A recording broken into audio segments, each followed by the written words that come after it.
അരങ്ങുകൾ കൊടുക്കുക എന്നുള്ള ഉദ്ദേശത്തിൽ ഡോക്ടർ കെ എൻ പിഷാരടി സ്മാരക കഥകളി ക്ലബ്ബ് കഴിഞ്ഞ 4 വർഷം തുടർച്ചയായി നടത്തിവരുന്ന ഈ ഒരു കലാമേളയിൽ അവസാന ദിനമായ ഇന്നത്തെ ഉച്ചയ്ക്ക് ശേഷമുള്ള സെഷൻ ഭരതനാട്യവും അതിനുശേഷം അവസാനം കുച്ചിപ്പുടിയുമാണ്.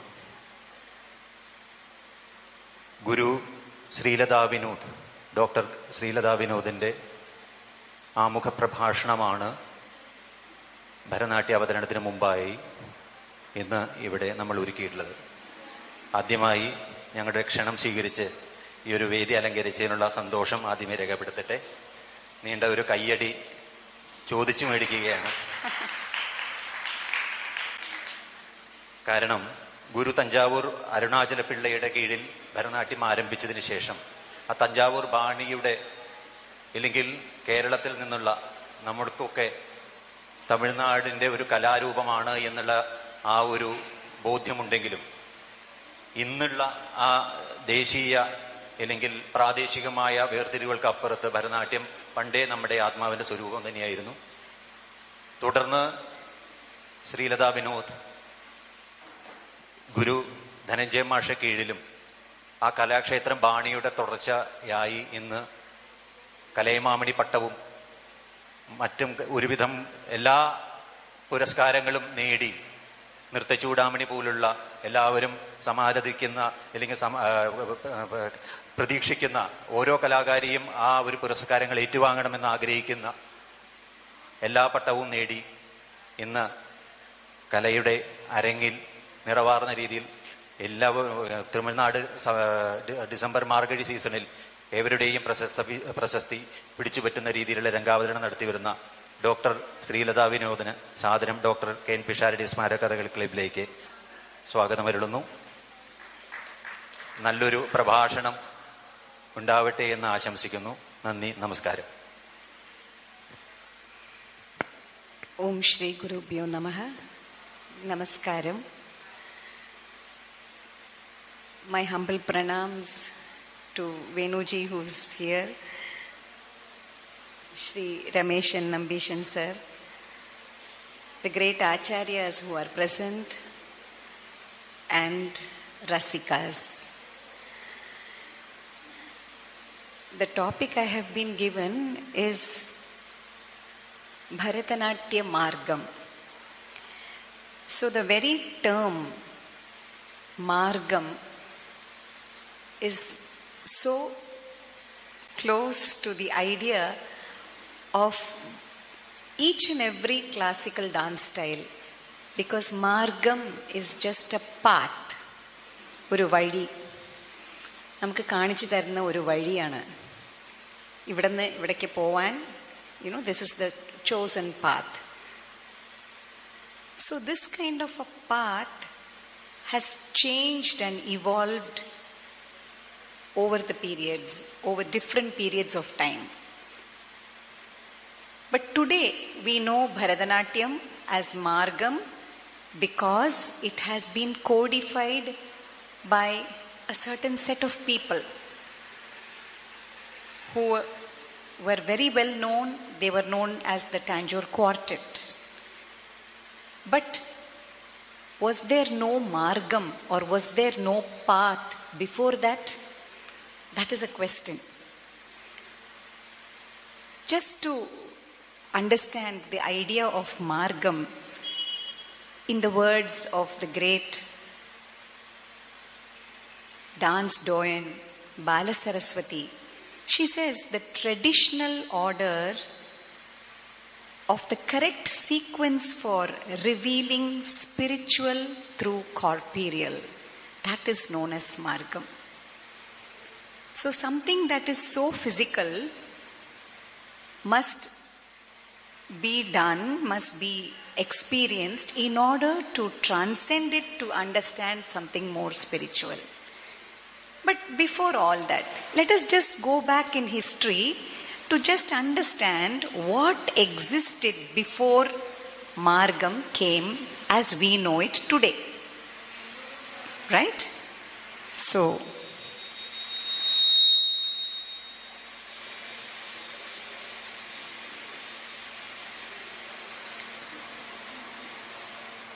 has it come? Right. So this is something that prevailed during the period of the Nayaka kings and even during the Maratha period, especially during the time of Sarfoji Maharaja II.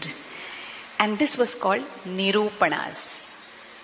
They were a very unique set of compositions, 18 compositions.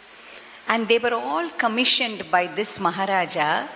Of course, it was started during the Nayaka period, but it was codified and systematized during the period of Sarfoji Maharaja II in a manner that it would entertain as well as educate the people in the court through the various stages. Those days, entertainment was only music, dance and drama, iyalisai nadagam. So, you did not have any other form of entertainment. Therefore, it had to last through the night. It started only in the late evening and it went on to the wee hours of the morning. So that was what Nirupana was all about.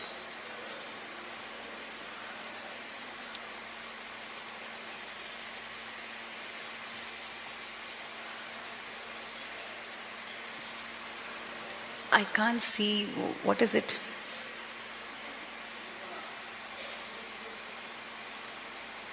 Doesn't show that. What was so special about Nirupanas? That it was a whole set of 18 compositions, but it had a single theme.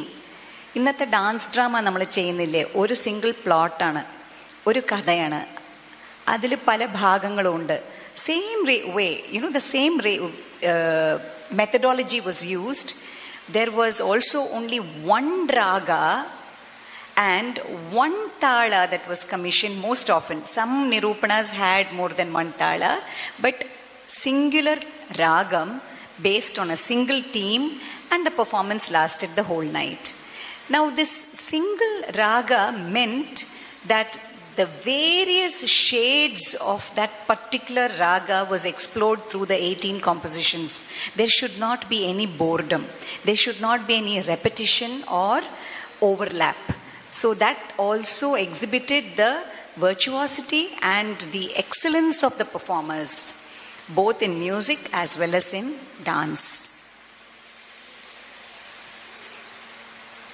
So, having said that Nirupanas were the thing before the Tanjore Quartet brothers came. Can you see Tanjore Quartet? Now? The Tanjore Quartet. The Tanjore brothers.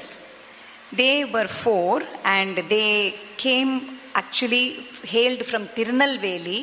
They moved many places finally before settling in the courts of the Maharaja in Tanjore.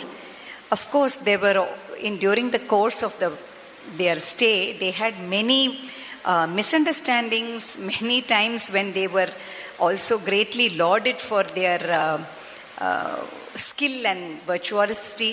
And when they had misunderstandings, it so happened that at one given point of time, they felt that the honor and respect that was due to them was not given. Therefore, they all left Tanjavur. But later on, Sarfoji sent a palm leaf letter stating that, they should make up and they should return back to Tanjavur. It is believed that only Shivanandam and Ponnaya returned, whereas Vadivelu came to this land and Chinnaya went to Mysore. And that is perhaps one of the greatest blessings for Bharthanatyam in a way, because they molded the character of that particular region and developed the dance there. Here too, Vadivelu Nattuvanar, because of his presence here, Mohiniyattam also saw a dramatic change from what it was before. And he definitely, we all know that he influenced the king to even codify and systematize the structure of Bharthanatyam here, because they brought many of the Devaradiyargal from there, plus also ensure that the system of Mohiniyattam was structured. this is just a small idea of how they came. It is believed that from Tirunelveli, Sendilvel Annavi, he had 3 sons, Mahadevan, Gangai Muttunattuvanar and Ramalingam. And from there, you know, the lineage shows Chinnaya, Ponnaya, Shivanandam and Vadivelu. Vadivelu being the youngest, but it is unfortunate that only Shivanandam has continued, has had the lineage to be proud of in this manner.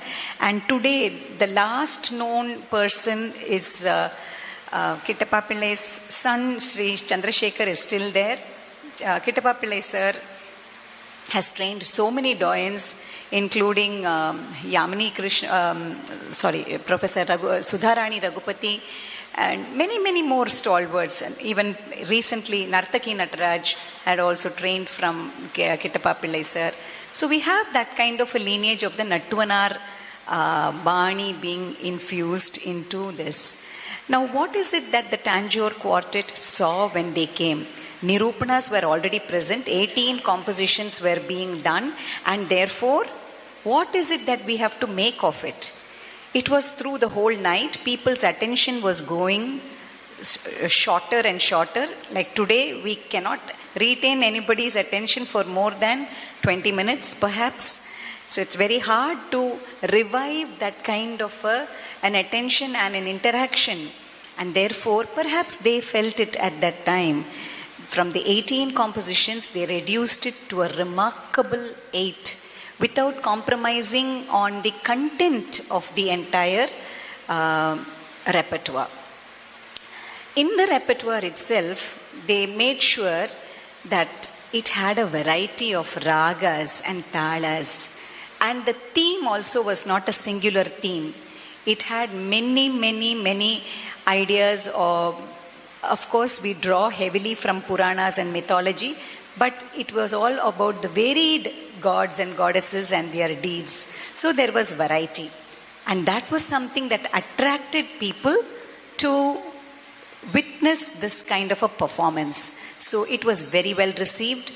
In the Tanjore Quartet was first known for actually their musical prowess. They had their musical arangetram first before they even got established as Nattuvanars. They were Dikshitar's own disciples, and they performed Navaragam Varnam as a tribute or a Gurudakshina to their teacher. So that was the kind of musicality and the musical prowess that they were endowed with. And they were eligible and fit for crafting what was known as the Marggam.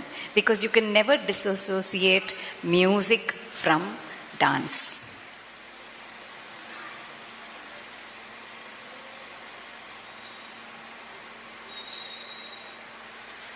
This is just, unfortunately, we do not have anything more than that picture, because they are all line drawings and portraits by the different painters of that period, and we don't have any other photograph.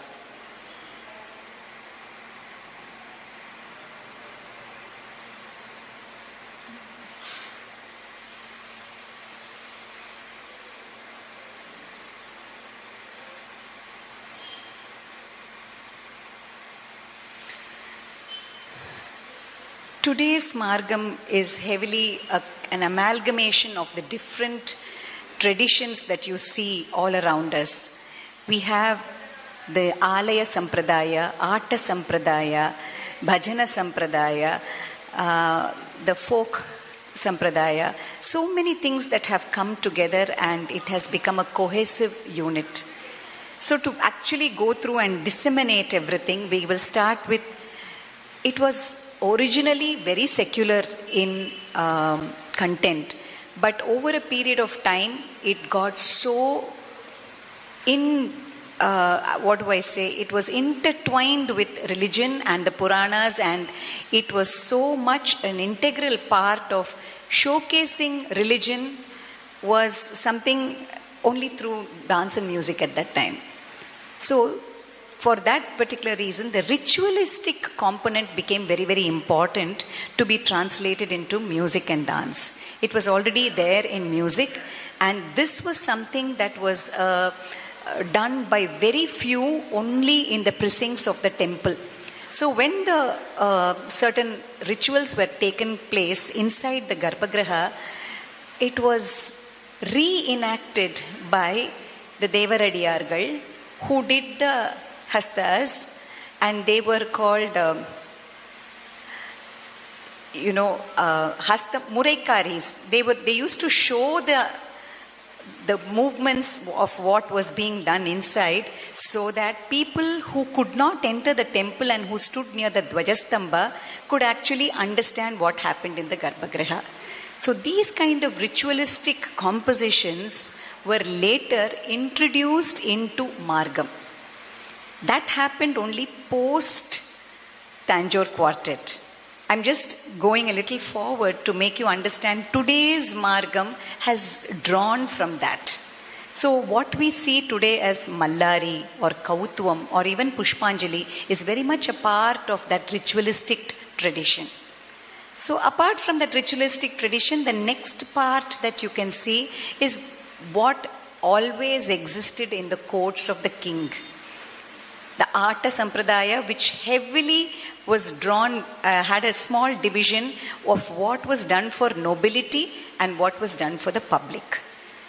The Arta Sampradaya for the king was only in the court, for the king or the chieftain and his retinue or his set of nobles, whereas the ones for the public happened in public squares or maidanams, where the theme was also chosen and crafted accordingly. So this was the second tradition, which was the court tradition, but I'm just subdivided it into a public and the private, because there were a lot of chamber concerts as well. But the court tradition heavily used themes based on love, because it was meant to entertain those nobles who came there. And you find the Shabdams, Padavarnams, Padams, Javalis were all a part of that particular genre and that court tradition. So in the Alaya Sampradaya, the ritualistic was covered. In the court, the Arta Sampradaya you had for the nobility as well as for the public. And at this time, the religious fervor was also at its height. Therefore, all the important devotional compositions, be it kritis, stutis, kirtanams, all of them were so descriptive.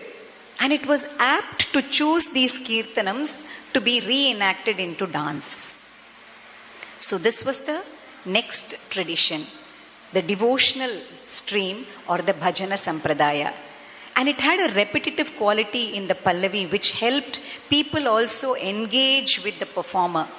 So that every time they had this Nama Sankirtanam or probably the same line being sung again and again, it gave a sense of sahridayatvam between the performer as well as the audience, which actually gave them a good bond and made a performance a very memorable and fulfilling one.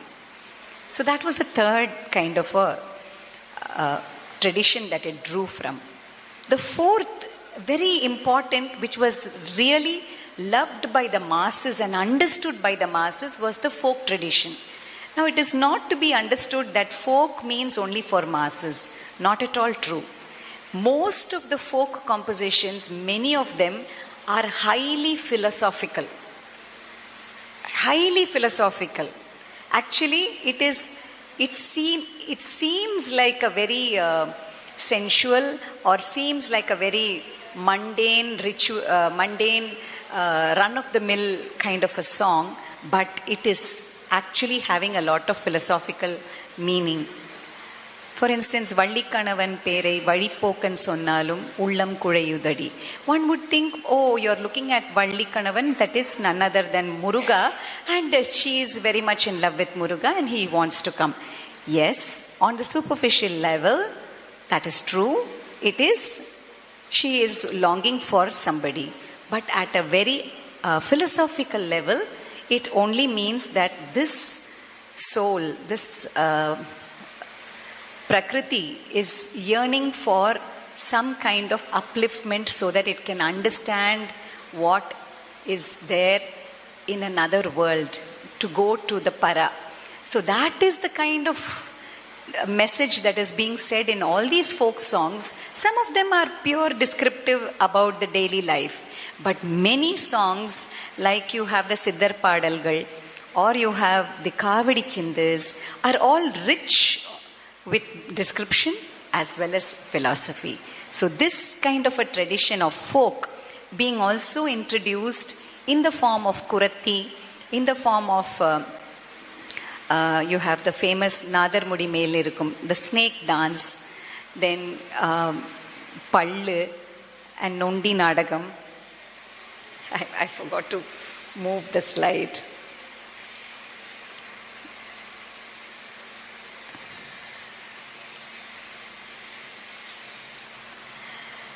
These folk traditions were all also an integral part of that particular repertoire. The dance drama tradition. Operatic works like Nandanar Charitram and Prahalada Bhakti Vijayam, pieces from that, or Nauka Charitam. All these individual compositions from that particular work was taken as a singular piece and done in dance and presented as one of the repertoire.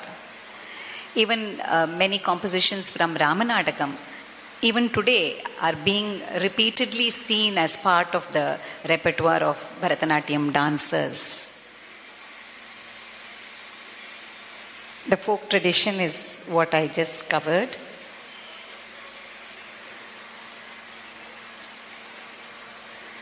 The 5 traditions, once more, as ritualistic, court, bhajana sampradaya, folk, as well as the dance drama. Now, from the physical level, at a very physical level, when we look at the Marggam of the Tanjore Quartet, we see compositions like Alarippu, which starts as a warm-up of the body, literally, because it moves right from the head to the neck to the rest of the body. And it goes in also the slow progression of speed from Vilambam to Duritam, which helps the dancer to get ready and prepares not just the dancer but also the audience to move into the next composition. The Jatiswaram is more like interpreting the swara and understanding the adavu to be placed in that. Today, by and large, we see a lack of that understanding because the musicality, and there is an inherent kanak inside every swara pattern, and if we follow that particular rhythm, we can set the adavu to suit that, and that was the real purpose of Jatiswaram, not to have preset Kanakku and Korvai just placed inside that Jatiswaram. No, every Jatiswaram has a musicality and every Jatiswaram has a particular progression of the way it has to be sung and it has to be placed. And therefore, the Adavas had to follow that and not go beyond that. That was the purpose. And Jatiswaram found that kind of a space where the dancer slowly has understood where Swaram and dance meet. And after that, they have to still understand how to interpret a song, how to interpret Sahityam, how to understand the meaning of a word, a phrase, and then a sentence. That is Shabdam. Later on, of course, it is interesting to know that we do very little of a Shabdam today. In yesteryears, you had quite a few Shabdams, very complicated ones, which were done to complex jampatalams, atatalams, and they were all enacting particular episodes or a descriptive of a particular king's deeds in his life. These have long been forgotten and must be revived, and much work needs to be done in that area. But the Shabdam is like an introduction to Sahityam. The student who has trained in Bharthanatyam has understood swaras and now is moving into the realm of Sahityam, or the word with meaning. So then she is ready mentally and physically to move into the space of the centerpiece, which is the Varnam. The Varnam, which is the crowning jewel.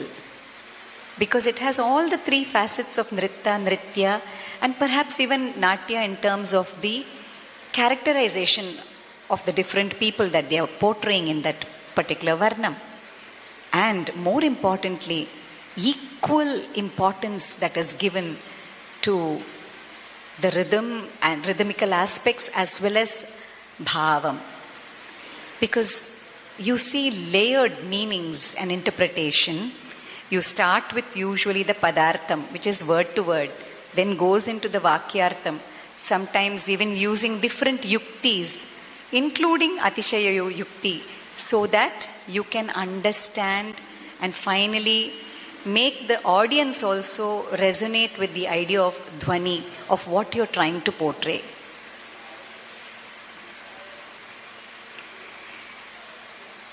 After moving to the central piece, the dancer has come to her own or his own, kind of understood finally the purpose of what I'm doing, and then moves into the Abhinaya section, which is known as Padam.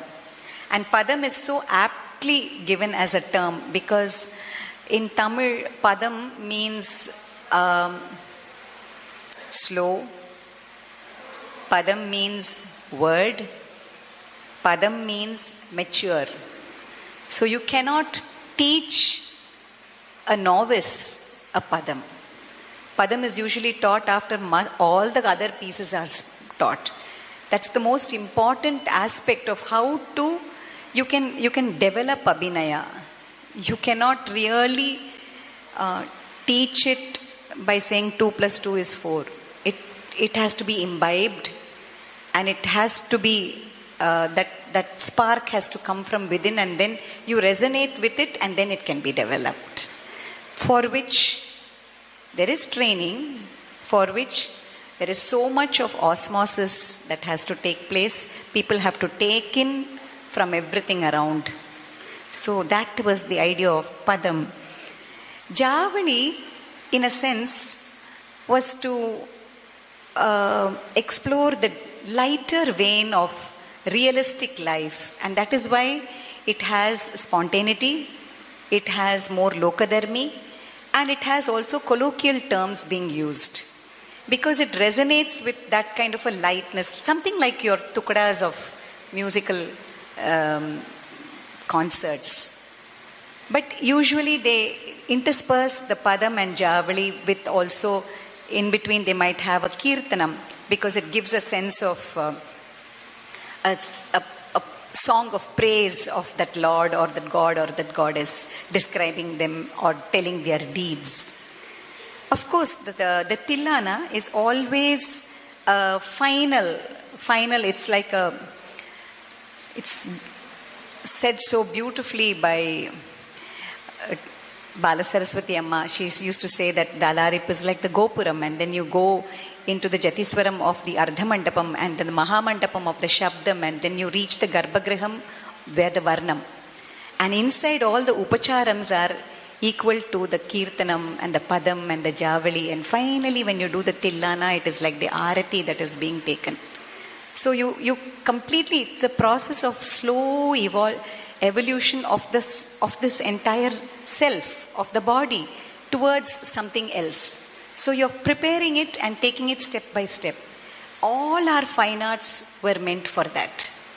There is rasanubhavam, but there is also a sense of educate your body, give them entertainment, but elevate yourself to another plane. That was the whole purpose of art. Today's repertoire has got much more infused into it. You have many compositions, and I'm quite proud to be practicing a dance form that has taken compositions in all possible languages and being able to translate it into the medium of Bharthanatyam much more than any other classical dance form. It's not that other classical dance forms have not done it, but we have done tukadas, we have done sopana sangeetam, we have done ashtapadis, but you do not find the Kathak dancer doing to Tevaram, or you don't see an Odissi dancer dancing for a Tumri.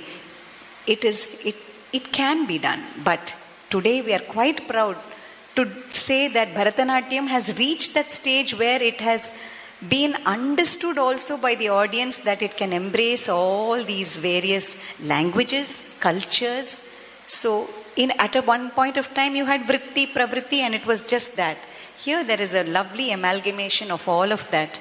And we have so many new contemporary compositions and wonderful new poets who have come up with several works that have made us think about Tode Mangalams, which were part of the ritual Bhajana Sampradayam, have been introduced as part of this. There are so many Shivastutis, Devi Mahatmyams, all that has come from the devotional aspect and has been part of the Marggam.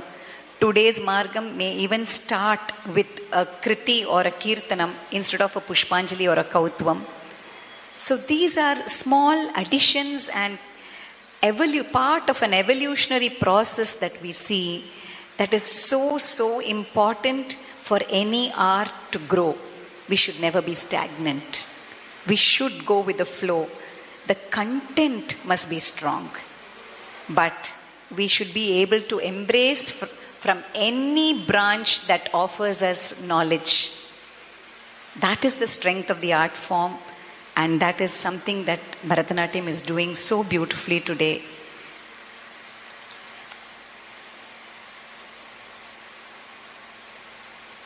This is part of the temple tradition, like I had mentioned.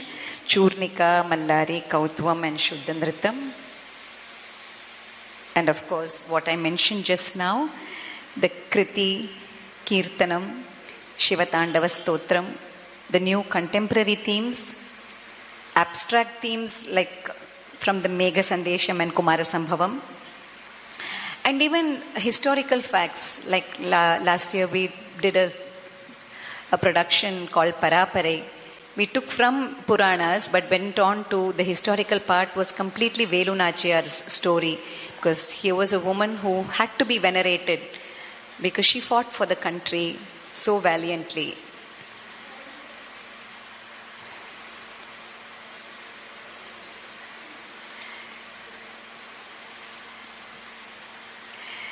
This was something that I just thought of sharing today. On an emotional level, the Marggam was designed to progress from something like a Kalpita Sangeetam to Kalpana, and then probably returning back to Kalpita. Because when we start to perform with a preset sequence. We always have something already prepared. And then we set the mind thinking.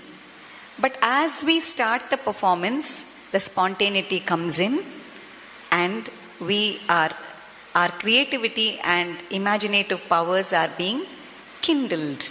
And therefore we try out different things in the course of the performance.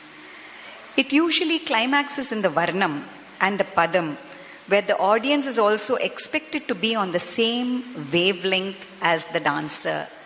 And that is the kind of Sahridayatvam that we hope to always achieve in every performance.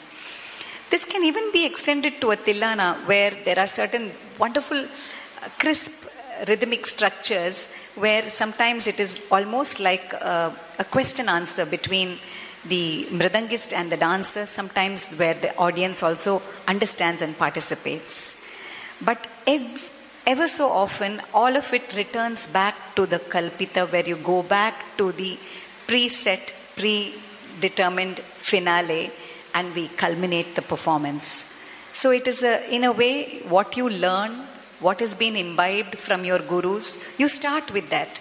And then you explore different areas which you want to try out using your manodharma, your powers of imagination. But at some point of time, you will also want to finish it off. And it is a very safe footing when you come back to the same preset and you come back to from where you started and be ready to hand over the torch to the next generation where they can take it beautifully to another realm.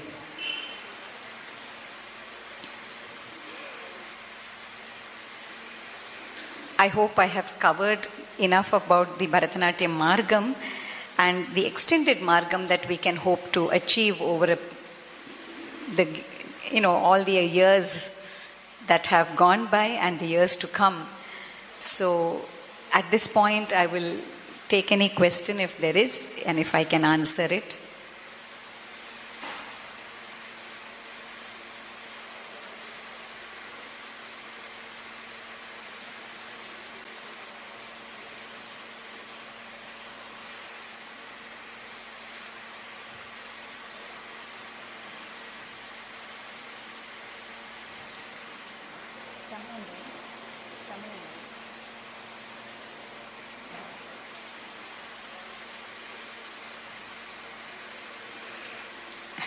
It's either you have not understood or you understood very well.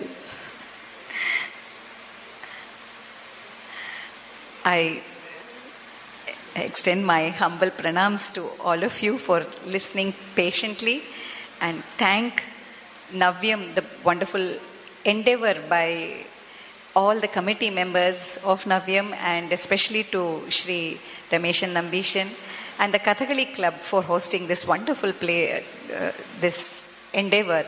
I hope it continues and many more such interactions between the performer and the audience. It is a very welcome gesture and I thank each one of you for being here, open to any question that is there. Thank you. Namaskaram.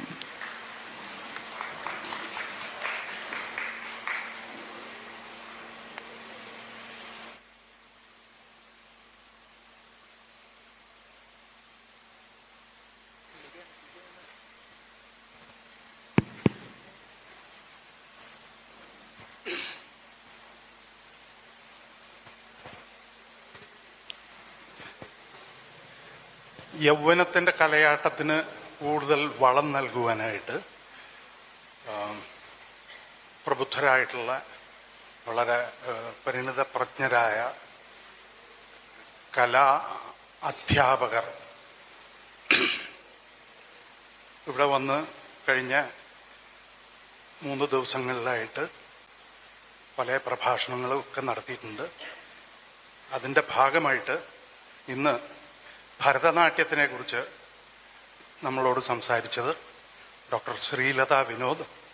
നേരത്തെ ശ്രീ രമേശൻ നമ്പീശൻ പറഞ്ഞ പോലെ കലൈമാമണിയും അതേപോലെ തന്നെ കൃഷ്ണഗാന സഭയുടെ നൃത്യചൂടാമണി പോലുള്ള പുരസ്കാരങ്ങളും എല്ലാം ഉപരി തഞ്ചാവൂർ അരുണാചലം പിള്ളയുടെ ശിഷ്യത്വം മുതൽ തുടങ്ങിയിട്ട് എനിക്കൊക്കെ വളരെ വേണ്ടപ്പെട്ട ധനഞ്ജയൻ സാറിൻ്റെയും ശാന്ത ധനഞ്ജയൻ സാറിൻ്റെയും ശിഷ്യത്വം ഒക്കെ ഉണ്ടായിട്ടുള്ള doctor Sreelatha വിനോദിന് doctor K N. Pisharody സ്മാരക കഥകളി ക്ലബിൻ്റെയും നവ്യം എന്ന ഈ പ്രോഗ്രാമിന് വേണ്ടിയിട്ട് നമ്മളോട് സഹകരിച്ചിട്ടുള്ള എല്ലാവരുടെയും പേരിൽ നന്ദി രേഖപ്പെടുത്തുന്നു. അടുത്ത പ്രോഗ്രാമിനായിട്ട് കുറച്ചു നേരം കൂടെ വെയിറ്റ് ചെയ്യുക. Thank you.